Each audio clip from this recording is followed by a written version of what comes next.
अपनी दहशत कायम करने के लिए ऐसा कर सकता है, ये बताने के लिए कि मशरिक़ वस्ता में उस जैसा पावरफुल कोई और नहीं। इसके अलावा जिस दिन अमेरिका को ये यकीन हो गया कि ईरान एटम बम बनाने के बिल्कुल करीब है, तो उस वक्त अमेरिका ईरान पर एटम बम गिरा सकता है। भले ही ये कार्रवाई छोटे पैमाने पर की जाएगी, लेकिन ऐसा लगता है कि ये कार्रवाई होगी जरूर। एक और बड़ी वजह जिसके लिए अमेरिका ईरान पर एटम बम गिरा सकता है वो है इसराइल का वजूद। यानी जिस दिन अमेरिका को ये लगा कि इसराइल का वजूद खतरे में है, तो अमेरिका ईरान पर एटमी हमला कर सकता है। खैर ये सब वजूहात हैं कि जिनके बहस कहा जा सकता है कि एक छोटे पैमाने पर ईरान के खिलाफ एटमी हमला हो सकता है, लेकिन वाज़ेह रहे कि ये सब करना इतना आसान नहीं, क्योंकि जब 1945 में जापान पर एटमी हमला किया गया था तो जापान के पास इतनी कोई टेक्नोलॉजी थी नहीं। लेकिन ये 1945 नहीं बल्कि 2026 है और सामने जापान नहीं बल्कि ईरान है, जिसके पास ऐसी टेक्नोलॉजी और मिसाइल मौजूद हैं जो कि पूरे के पूरे मिडल ईस्ट को तबाह करने की सलाहियत रखते हैं। सिर्फ यही नहीं बल्कि जो मुल्क एटमी हथियारों का इस्तेमाल करेगा उसे पूरी दुनिया में तनहा कर दिया जाएगा।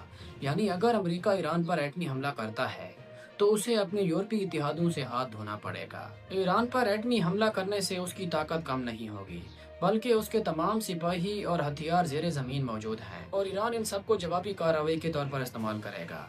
और ईरान की जवाबी कार्रवाई इतना शदीद होगी कि वो इजराइल को सफ़े हस्ती से भी मिटा सकती है। खैर 1945 में जब एक एटमी हमला हुआ था तो उस वक्त दुनिया एटमी हमले के असरात से वाकिफ नहीं थी, लेकिन अब दुनिया को एक एटम बम की तबाही का अंदाजा हो चुका है और इस सब से बचने के लिए इंटरनेशनल लॉ भी बहुत सख्त कर दिए गए हैं।